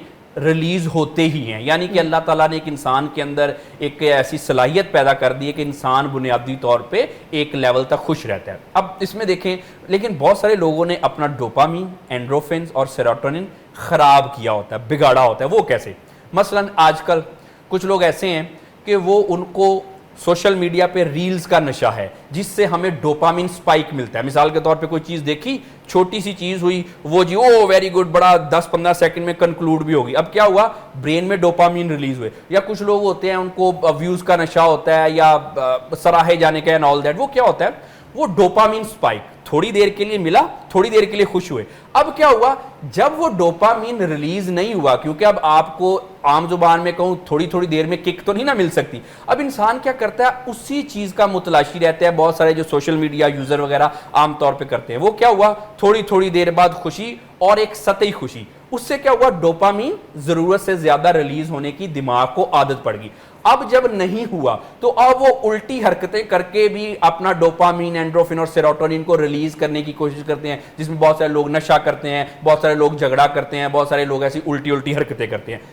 इससे क्या हुआ, वक्ती खुशी मिली, लेकिन लॉन्ग टर्म खुशी के उन्होंने वक्ती खुशी के हवाले से अपने आप की जो लंबी खुशी है उसको कुर्बान कर दिया है। ऐसे लोग क्या करते हैं, वक्ती तौर पे खुश होते हैं और फिर उसमें क्या होता है, लेकिन अंदर से ये लोग खाली होते हैं, जज्बाती मसाइल का शिकार होते हैं। बहुत सारे ऐसे हमारे लोग हैं, बड़े मशहूर लोग हैं, जिनको मैं देख के बता सकता हूं कि इनके अंदर जो है कोई इतनी कोई खास, कोई जज्बाती तौर पे ये अकेले हैं, लोनलीनेस का शिकार है, हालांकि इंटरनेशनल सेलिब्रिटी लेवल के लोग। क्योंकि इसकी आम मिसाल में अगर आपको दूं तो हमने माशरे में बहुत सारे ऐसे भी लोग देखे हैं जिन्होंने अपने करियर की पीक पे सुसाइड वगैरह भी की, सब चीज़ें थी, करियर भी था, फेम भी थी, लेकिन क्या चीज़ थी, अंदर से वो लोग अकेले थे। अच्छा, अब इसमें होता क्या है, इंसान, जैसे स्टार्ट में मैंने बात की थी कि खुद ही अपनी खुशियों का जो है वो एक तरह से दुश्मन बना होता है कि शॉर्ट टर्म हमने खुशियां लेनी है, लेकिन उन छोटी छोटी खुशियों की बुनियाद पे अल्टीमेटली जो सुकून है, लंबी जो खुशी है, उसको हमने खराब कर लेना है। अब मिसाल के तौर पे हम कहते हैं, यही जो हार्मोन की बात की, मुझे इस चीज में खुशी मिल रही है, कुछ लोगों को लोगों की टांगे खींच के खुशी मिलती है, कुछ मिलती है ना कुछ लोगों को। अच्छा, कुछ लोगों को लोगों का बुरा करके खुशी मिलती है। अच्छा, कुछ लोगों को लोगों का अच्छा ना करके खुशी मिलती है, कुछ लोगों को नशा करके खुशी मिलती है, कुछ लोगों को नशा करके खुशी मिलती है, करने के बाद भी डोपामिन जाग जाता है। जी बिल्कुल, लेकिन वक्ती तौर पे। अब क्या होता है, इसीलिए तो ये होता है ना, आज नशा किया, डोपामिन रिलीज हो गया, कल किया, परसों किया, अब क्या होगा, जब आदी हो जाएंगे तो नशे की आदत बढ़ानी पड़ेगी। वो किसी किस्म का भी, वो डिजिटल नशा हो, वो कोई खाने पीने का नशा हो। अब क्या होगा, एक टाइम के बाद इंसान की एक कैपेसिटी होती है है कि उससे ज़्यादा अगर डोपामिन रिलीज हो तो इंसान क्या करता है, इंसान ज़हनी व नफ्सियाती अमराज में मुब्तला हो जाता है। अब जो शख्स ज़हनी व नफ्सियाती अमराज में मुब्तला हो गया, उस बेचारे की क्या खुशी, वो तो उसके तो सारे हार्मोन, एंडोफिन, डोपामिन, सेरोटोनिन और जितने भी हार्मोन्स हैं वो तो सारे डिस्टर्ब हो गए। अब क्या करना पड़ता है, अब खानी पड़ती है खुशी की तलाश में दवाई खानी पड़ती है, लेकिन फिर दवाई भी एक खास हद के बाद जो है वो असर आपको छोड़ देती है, हैवी डोजेस पे जाना पड़ता है। उससे क्या होता है, उससे इंसान को दूसरे और जिस्मानी मसले शुरू हो जाते हैं। तो आप देखें कि जैसे स्टार्ट में हमने बात की थी और आपने बड़ा अच्छा हार्मोन्स की बात की, अब इंसान वक्ती स्पाइक जो है उसके लिए क्या करता है, अपनी लंबी खुशी जो है कुर्बान कर देता है। और वक्ती स्पाइक ऐसे ही होती है ये हार्मोन्स वगैरह में कि इंसान एक साये के पीछे भागता रहता है कि अभी एंड्रोफिन रिलीज हो गया। अच्छा, फिर ऐसे इंसान क्या करते हैं, 4 दिन बाद जो है वो एंड्रोफिन या इस तरह के हार्मोन रिलीज नहीं हुए, बगैर वजह के इनका मूड में चिड़चिड़ापन आ जाएगा, ऐसे लोगों से झगड़ते फिरेंगे, ऐसे लड़ते फिरेंगे, या उनको लगेगा कि सारी चीजें मेरी जिंदगी में होने के बावजूद मेरी जिंदगी में वो मजा, वो प्लेयर नहीं है। मिसाल के तौर पे बहुत सारे ऐसे लोग होते हैं, उन पे आपने अक्सर सुना होगा, जिंदगी से मायूस हो जाते हैं कि बस ठीक है, अब बस ठीक है, ऐसे ही है, वैसे ही होता है। अब वजह क्या है, एज जो होती है, जो बुढ़ापा होता है, बिल्कुल आपको पता है 60-70 साल वाली एज स्पेशली, तो उस टाइम पे क्या डोपामिन्स बिल्कुल रिलीज होना खत्म हो जाते हैं? नहीं, बिल्कुल नहीं, बिल्कुल नहीं। आपने देखा है कि देखें इसमें मसला, इसको कहते हैं हेल्दी एजिंग और अनहेल्दी एजिंग। बहुत सारे ऐसे लोग होते हैं जो कि बूढ़े होकर, आपने देखा होगा, वो गालियां वगैरह निकालना शुरू कर देते हैं, चिड़चिड़े हो जाते हैं। वो लोगों के लिए बाइसे रहमत तो क्या बनना, वो बाइसे रहमत बनते हैं। वो घर में उन्होंने जो है उनके डोपामिन रिलीज नहीं होता, उनका काम ही नहीं करते। मैं बताता हूँ, उन्होंने सारी जिंदगी जो ऐसे गुजारी होती है तो एंड पे उसका रिजल्ट मिलता है। मिसाल के तौर पे जो शख्स बूढ़ा होकर गालियां निकालता है लोगों के रास्ते में, हर बात में कीड़े निकालना, कुछ बुजुर्ग ऐसे हो जाते हैं जो कीड़े निकालते हैं, जबरदस्ती खुश नहीं होते, और नौजवानों को टिकने नहीं देना, और अपने बच्चों की खुशी से खुश नहीं होते। बेटा कुछ कर कर आएगा तो कोई खुशी नहीं, कुछ नहीं, ना शाबाशी है ना। एग्जैक्टली। अब वो क्या, अनहेल्दी एजिंग ना, कि सारी जिंदगी उन्होंने ठीक तरह से नहीं गुजारी, तो अब जाहिर बात है जब एग्जाम का टाइम आएगा बुढ़ापे में, उसका रिजल्ट तो मिलेंगे ना। इसी तरह कुछ सासें भी अपनी बहू के साथ करती हैं। जब हम जवान हैं, जब हमारे अंदर हार्मोन्स अल्लाह ताला ने बिल्कुल पीक पे दिए हैं, जो भी एक जवानी का एक चीज होती है, अब इस उम्र में हम ऐसे प्लेयर जो भी हमने बात की या गलत डायरेक्शन में अपने आप को लेके जाएंगे, तो बूढ़ी उम्र में उसका, वो कहते हैं ना जैसे जोड़ों में दर्द, तो वो बूढ़ी उम्र में फिर निकलेगा तो सही ना। ये जोड़ों में दर्द की तो नहीं है, मैं ज़हन की बात कर रहा हूँ। कहते हैं ये वो खेती है जो जवानी में आपने जो बोनी है वो आपने बुढ़ापे में काटनी है। लेकिन इसमें एक चीज है, जैसी लाइफस्टाइल आप जिएंगे वो बुढ़ापे में काटेंगे। इसमें एक चीज है कि जो जिन लोगों की हेल्दी एजिंग होती है ना, जिनको वाकयातन हम कहते हैं कि हाँ जी ये बड़े ऐसे होने चाहिए, वो लोग बहुत कम हैं जो कि नौजवानों के लिए रास्ते देते हैं, आइडियल होते हैं, उनके लिए बाइसे रहमत बनते हैं, उनको गाइड करते हैं, और उनके लिए बिल्कुल जैसे हमने एक आइडियल बढ़ाका होता है कि जी बड़े ऐसे होते हैं। अब वो लोग कौन से होते हैं कि जिनकी एजिंग हेल्दी हुई है। ऐसे लोग जो कि गालियां देते हैं, ये वो इनकी एजिंग के मसले हैं, ये इनकी एजिंग हेल्दी नहीं हुई। अब आप कहें कि जी मेरे पास एक तकरीबन 86 ईयर ओल्ड बुजुर्ग आए मेरे पास क्लिनिक पे, तो उन्होंने मुझे कुछ अपनी शिकायत बताई, जो उनको कंप्लेंट्स थी। ऑब्वियसली ये कॉन्फिडेंशियल है, मैं यहाँ पे तो नहीं बता सकता, लेकिन उनके कुछ मसले मसाइल थे। आप नाम न ले मगर एटलीस्ट हमें रेफरेंस तो दे दें कि क्या बात। उन्होंने कहा जी देखें जी कि मेरे जी अब मैं जी उतना जी एक्टिव नहीं हूँ जितना मुझे एक्टिव रहना चाहिए, अब मैं उतना खुश नहीं हूँ जितना मुझे लाइफ में खुश रहना चाहिए। बड़े एजुकेटेड थे, बड़े मतलब बहुत ही पावरफुल एजुकेटेड, माशाल्लाह, अल्लाह ताला ने बड़ा उनको नवाजा था।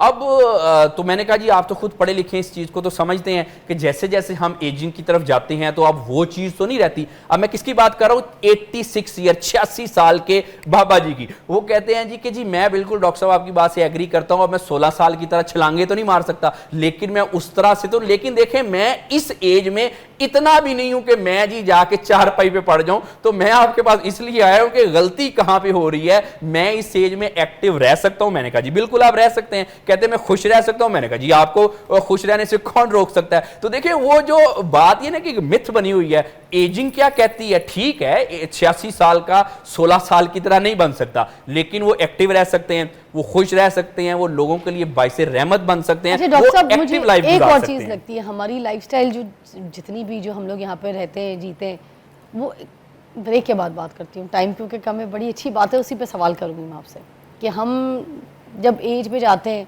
तो हम क्यों एक्टिव नहीं होते, हमारी क्यों चिड़चिड़ापन रहता है, हम क्यों हर वक्त मरे हुए रहते हैं, गुस्से में रहते हैं। ब्रेक के बाद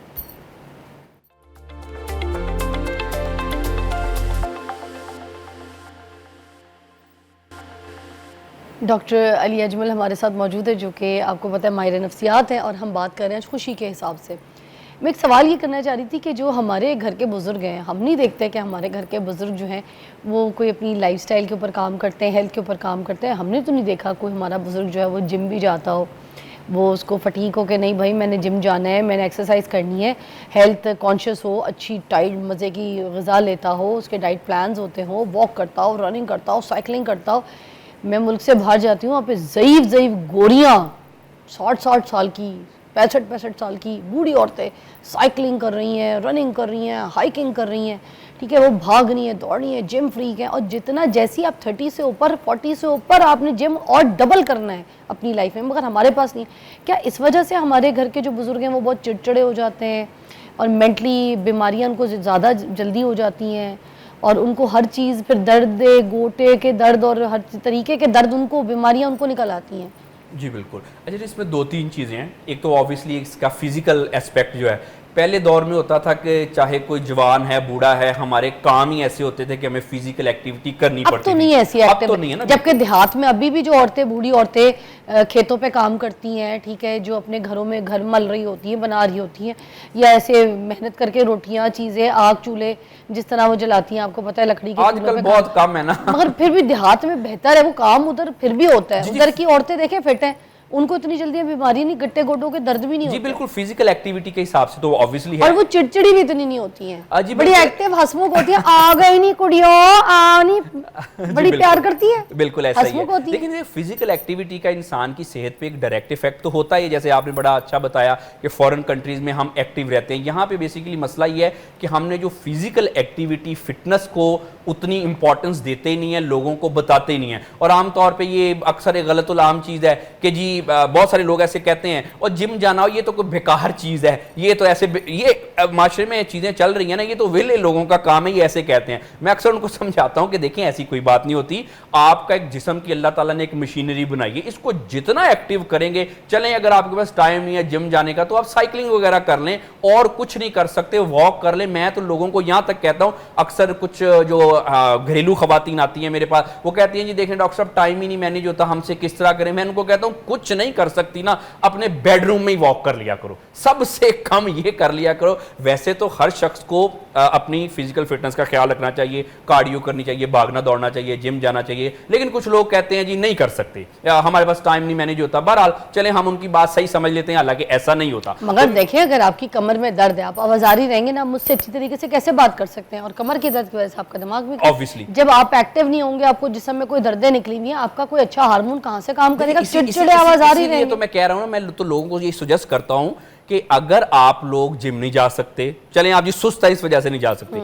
या जी आपको टाइम मैनेज नहीं होता इस वजह से नहीं जा सकते, मैं उनको कहता हूं अच्छा अगर ये कर सकें सबसे अच्छी बात है, नहीं कर सकते साइकिल चला लें, साइकिल नहीं चला सकते पैदल वॉक कर लें। अच्छा अगर आप पैदल वॉक नहीं कर सकते तो मैं लोगों को कहता हूं कि लिफ्ट का इस्तेमाल ही छोड़ दें। मैं आपको बताता हूं एग्जैक्टली, मैं जितनी दफा भी आपके प्रोग्राम में आया हूं ना, मैंने आज तक आपकी लिफ्ट नहीं देखी कि लिफ्ट कहां पे है भी है या नहीं। मैं हमेशा सीढ़ियों से उतरता चढ़ता हूं। एनीवेज ये तो एक हमारे पास 4 लिफ्ट हैं, देखें आप इस्तेमाल नहीं की, 8 होंगी, आप हेल्थ कॉन्शियस हैं। देखिए मैंने कहा जी 8 होंगी, लेकिन मैं सिर्फ ये कह रहा हूं, बताना चाह रहा हूं कि मैं हमेशा सीढ़ियों से उतरता चढ़ता हूं। अच्छा कुछ लोगों को मैं ये कहता हूं अगर आपको सीढ़ियां भी नहीं चढ़ सकते, कुछ होती है ना बूढ़े लोग जब मैं घुटने में दर्द है, ये है वो है, तो मैं कहता हूं कोई बात नहीं, आप लोग ना घर में वॉक कर लें। अच्छा किसी का घर छोटा है, मैं कहता हूं इस चीज को छोड़ दें, घर छोटा है, आप ना अपने बेडरूम में वॉक कर लिया करें। बेडरूम में छोटी सी जगह तो होगी ना, चलने से जैसे उतर के चढ़ते हैं, मैं कहता हूं आप वहां पे कर लिया करें, फिजिकल एक्टिविटी जरूर किया करें, ये इतनी ज्यादा जरूरी है। लेकिन फिजिकल एक्टिविटी के साथ ना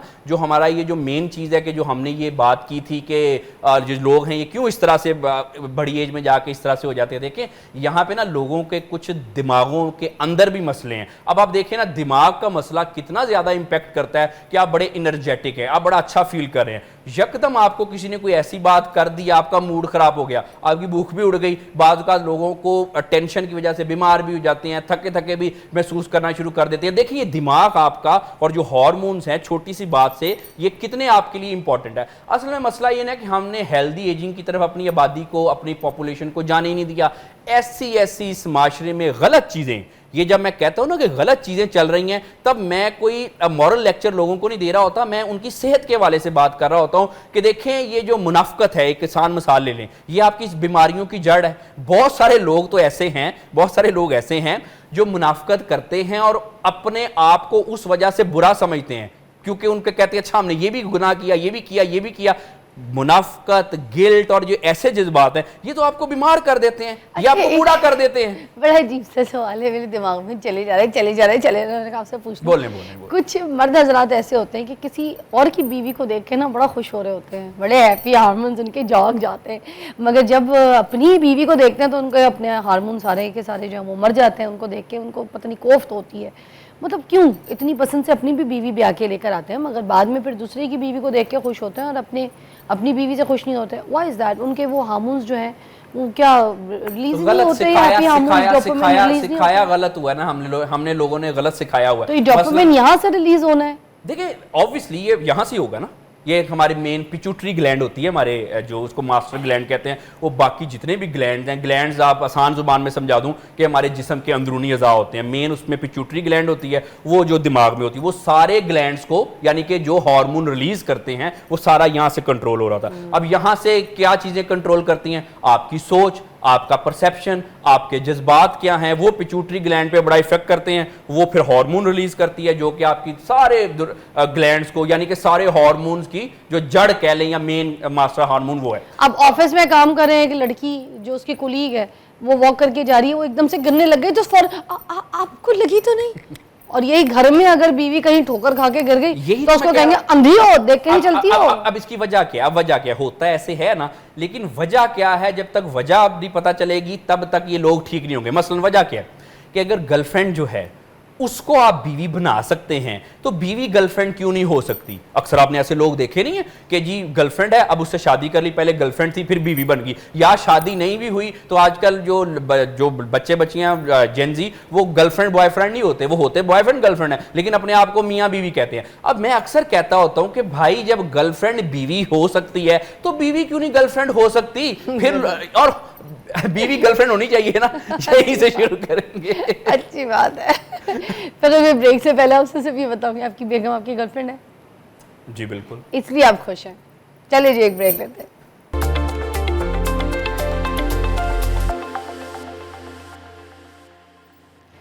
अच्छा, अब एक आम इंसान है, उसको सबसे पहले ये कैसे पता चलेगा कि मैं खुश हूँ? सुबह उठा है, काम के लिए इसको जाना है, बहुत सी उसको फटीकें हैं, देर हो रही है, टाइम पे चला जाऊँ, अच्छा निकलने से पहले बेगम ने 10 सामान दे दिए, अच्छा वो भी ले आना, दही भी ले आना, अंडे भी ले आना, बच्चे के ये भी चाहिए वो भी चाहिए, आते वक्त दर्जे से कपड़े उठा लाना, सब कुछ स्ट्रेस यहाँ लेके निकल गया। ठीक है, ऑफिस गया, ऑफिस जाके बॉस के रूम में गया, उसने तुमने ये काम कंप्लीट नहीं किया, आज ये फाइल कंप्लीट करना, आज वो करके जाना, आज ये कर, वहाँ से फटीकें निकली। अब वापस आते आते आते वो सारा दिन वो जो एक सुबह उठ के वो एक सोच है उसकी कि आज मैं खुश हूँ, मैं आज खुश उठूंगा, वो खुशी कहाँ है? फिर उसने तलाश किधर करनी है, मतलब कहाँ है वो जो एक हम कहते हैं ना खुशी तो अंदर ही है, हम तलाश क्यों करें, मगर वो खुशी है किधर? How will I feel, you feel that this is the खुशी? देखिए बात ये होती है, पहले मैं ये बात कर लूं, फिर वो बीवी गर्लफ्रेंड वाली बात बाद में करता हूं। अच्छा। वो करनी जरूर है, बड़ी इंपॉर्टेंट है। देखिए बात ये होती है, ना लिखना तुम इन्हें कागज पे, ना महफूज करना, ना लिखना तुम इन्हें कागज पे, ना महफूज करना, ये जज्बात हैं, इन्हें तुम महसूस करना, बस महसूस करना। तो ये जो खुशी होती है ना जी, ये कोई इंसान अपने आप को ये नहीं कहता कि जी मैं खुश हूँ, मैं खुशी महसूस कर रहा हूँ या नहीं कर रहा। जो खुश इंसान होता है उसकी तो चाल डाल ही फर्क डिफरेंट होती है। मसलन एक खुश इंसान है वो छोटी छोटी बातों का माइंड नहीं करता। एक खुश इंसान है उसके चेहरे की हशाशियत बिशाशियत जो होती है, चाहे वो थका हुआ भी है, काम कर रहा है, दुनिया के हर इंसान को काम करना पड़ता है, काम भी कर रहा है तो भाग भाग के काम कर रहा है, खुश रह के काम कर रहा है। छोटी मोटी जिंदगी में अप्स एंड डाउन जो होती है वो खुश लोगों को इतनी इफेक्ट नहीं करती। बाद औक़ात बड़े मसले भी हो जाते हैं, लेकिन इंसान अंदर से खुश होता है, वो कहता है कोई बात नहीं है, मैं इसको हैंडल कर लूंगा, कोई मसला नहीं है। ना खुश लोगों की क्या खुसूसियत होती है, छोटी सी बात है, राई का पहाड़ बना के दिमाग पे उसको सवार कर लिया, सोचते गए ये हो जाएगा, वो तो नहीं होगा, ऐसा नहीं वैसा नहीं। ये ना खुश लोग होते हैं। जो खुशी होती है ना, ये तो इंसान की अल्लाह ताला की इतनी बड़ी नेमत है। आप खुश हैं और खुदा ना खास्ता आपको कहीं चोट लगी है हड्डी में या किसी मसल में, आपको दर्द कम होगा ना खुश लोगों से। खुशी देखें इतनी इंपॉर्टेंट अल्लाह ताला की एक बड़ी नेमत है। तो जो खुश लोग होते हैं उनके तो वाइब भी अलग होती हैं, उनका तो जिंदगी में अप्रोच करने का जो मामलात हैं वही अलग होते हैं। जैसे अभी आपने ऑफिस में बात की, बहुत सारे ऐसे लोग हैं जो ऑफिस में ऐसी बगैर वजह की पॉलिटिक्स करते रहते हैं, काम के चक्कर में किसी का फायदा नहीं करना, उसकी टांग खींच लो, वो क्या कर रहा है, वो क्या कर रहा है, ऐसे कर रहा है। ना खुश लोग हैं, अपना भी नुकसान करते हैं। कुछ लोग अपनी तारीफ नहीं करते, दूसरे की बुराई इसलिए करते हैं कि वो अच्छे बन जाए। ये कौन सी साइकी है? और इसमें उनको बड़ी खुशी मिलती है। इसकी बुराई करेंगे, इसके अंदर से कीड़े निकालेंगे, बॉस के सामने भी जाके इसके बारे में बकवास करेंगे, दोस्तों में भी बैठ के, या किसी औरत के बारे में, या औरतें या किसी मर्द के बारे में, औरतों के बारे में बकवास करके फजूल में उसको इतना गंदा, उसकी ज़ात तक पहुंच जाएंगे और उसको गंदा करके माशरे में, और ख़ुद को फील करेंगे कि अब ये सब तो गंदे हो गए, मैं ही अच्छा हूँ। ऐसा क्या हो जाएगा? मतलब खुद कह नहीं रहे मैं अच्छा हूँ, मगर उनको लगता है कि भाई मैं अच्छा बन गया हूँ। बिल्कुल, इन लोगों की इस चीज में खुशी होती है। लेकिन क्वेश्चन ये है कि ये लोग कैसे हैं? ये लोग मायूस लोग हैं, ज़हनी मरीज लोग हैं, जो किसी को अजियत पहुंचा। हम इनको कह सकते हैं कि तुम दिमागी मरीज हो, ज़हनी मरीज हो, ये कह सकते हैं उनको? देखें, मसला ये है कि कह तो हम किसी भी ज़हनी मरीज को नहीं सकते कि भी आप ज़हनी मरीज हो, वो तो आपके साथ आगे से लड़ेगा। तो क्या करें फिर? ऐसे ज़हनी मरीजों को जाके बोलें कि कोई साइकेट्रिस्ट से इलाज कराओ, या फिर छोड़ दो उनको? वो आपसे लड़ेगा, वो कहेगा जी मैं तो ज़हनी मरीज हूँ नहीं। ऐसे लोगों को हैंडल करने का तरीक़ाकार ये होता है कि आप एक मॉडरेट अप्रोच रखें। मिसाल के तौर पे मॉडरेट अप्रोच क्या है? ऐसे लोगों को बाज़ औक़ात इग्नोर कर दें। अच्छा, इग्नोर करना लेकिन ये सिर्फ मसले का हल नहीं है, इन लोगों को अवॉइड करें। लेकिन जब अब आप देख लें कि अब इग्नोर करने से, अवॉइड करने से भी मसला नहीं हो रहा, तो फिर आप उसको ऐसा करें कि आप उनको एक लाइट सी शटअप कॉल जरूर दे दिया करें। बाज़ औक़ात तो लोग इस तरह से करते हैं ना कि आपकी पीठ पीछे जाके आपकी बुराइयां भी करेंगे, आपके लिए कोई खास अच्छा भी नहीं चाहेंगे, लेकिन ऊपर से आपको इस तरह से बात करेंगे।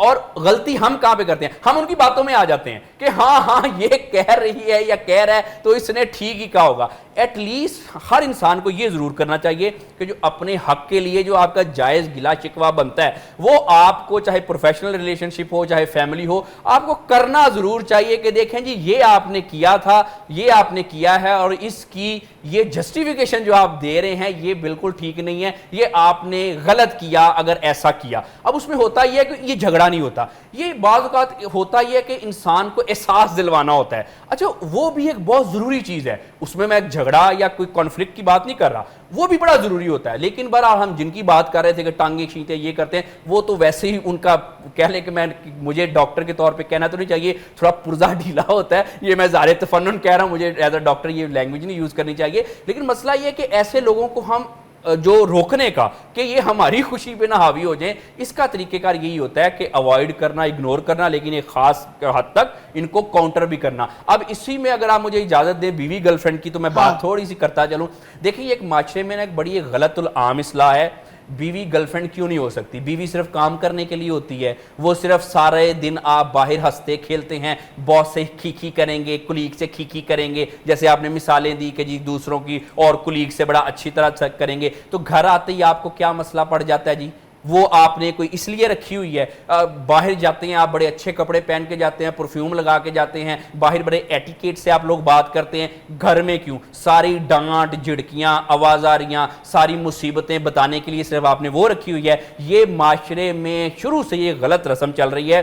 सबसे पहले आपकी खुशी पे आपकी बीवी का हक है। बॉस की जाके नहीं खुशामद करते हम लोग, कुलीग से अच्छे ताल्लुकात नहीं बनाते, अपनी जो लाइफ है उसमें कंप्रोमाइज नहीं करते। तो सबसे ज्यादा जो अच्छे ताल्लुकात की हकदार है वो आपकी बीवी है। सबसे अच्छे जो आपने बन संवर के रहना है वो सबसे पहले अपनी बीवी के लिए। अगर आपको किसी को खुश करने के लिए झूठ बोलना पड़ता है बाहर, तो उस झूठ की सबसे पहली हकदार आपकी बीवी है। हमने ये समझ लिया कि बीवी बच्ची काम कराने के लिए और सॉरी टू से बच्चे पैदा करने के लिए हमने रखी हुई है, और ये सारी जो है फ्रस्ट्रेशन निकालने के लिए रखी हुई है। और गर्लफ्रेंड जो होती है उससे आप बहुत हंस हंस के बातें करते हैं, बड़ी ड्रामेबाजियां करते हैं। ये जितनी भी आपने ड्रामेबाजियां करनी है ये आप बीवी से करें। तो बीवी जो है वो गर्लफ्रेंड भी बीवी के अंदर ही होती है। बेहतरीन है वो शौहर जिसको अपनी बीवी में अपनी गर्लफ्रेंड भी नजर आती है और वो उस तरह से उसके साथ ट्रीट करता है। अगर और उसमें देखें ना, ये कोई बड़ी कुछ शेखी की बात नहीं होती।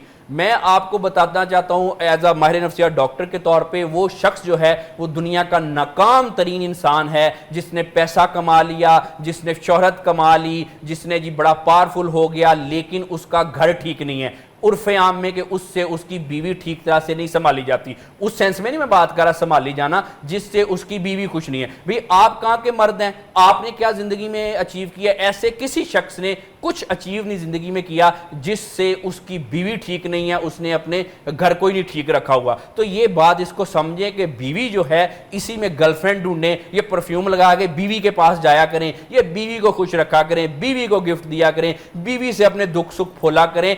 बीवी को जो है ये जो आजकल है ना, मेरी सोना, मेरी मोना, मेरे जानू ने खाना खाया कि नहीं, मेरे बाबू ने खाना खाया कि नहीं। और भाई अपनी बीवी को जाके फोन किया करें ना, उसको वीडियो कॉल किया करें ना, अपने काम में होते हैं जब 2-4 घंटे ऑफिस में हो गए, उसको कॉल करें ना, उसको कहना मेरी सोना, मेरी मोना, मेरे बाबू ने खाना खाया कि नहीं, मेरे बाबू की तबीयत ठीक है। उसको कहते हुए आपको क्या मुसीबत पड़ जाती है। इसमें मसला ये है कि ये अब आप काटिएगा ना, ऐसे ही चलाइएगा। मैं आपके हंसने पे बिल्कुल ऑब्जेक्शन नहीं कर रहा, आप ठीक हंस रही हैं। मसला पता है क्या है, ये आपको क्रिटिसाइज नहीं कर रहा। मसला ये है कि इस माशरे में बीवी का मुकाम तो किसी ने समझा ही नहीं ना। जब भी बीवी के हक में बात करे और जी ये मजाक में आप ले लेते हैं। मैं आपके हंसने में क्रिटिसाइज नहीं कर रहा, आप बिल्कुल सही हंस रही हैं, लेकिन बात को समझे। आजकल की बीवी इतनी मजलूम नहीं है जितना मजलूम आपने बुला दिया। नहीं, जितना अभी मैंने इतना कुछ उनको चाहिए नहीं जितना आप खत्म हो रहा है। नहीं तो अभी तो मैंने असल मजलूमियत और बीवी की अजमत बयान की नहीं है। ये तो आप किसी दिन, मैं समझता हूं कि सुबह से शाम हो जाएगी, बीवी की अजमत और मजलूमियत बयान नहीं होगी। यार ये शो अभी मैं खत्म कर रही हूँ, मगर मेरा झगड़ा अब इनके साथ शुरू होगा इस बात पे, क्योंकि इन्होंने सिर्फ और सिर्फ यहाँ पे औरत को अच्छा किया, मर्द की कोई बात ही कोई नहीं। टॉपिक मेरा यहाँ तक खत्म होता, मगर मेरा झगड़ा आपके साथ शुरू होता है। अल्लाह हाफिज। अब मेरी बात सुने आप,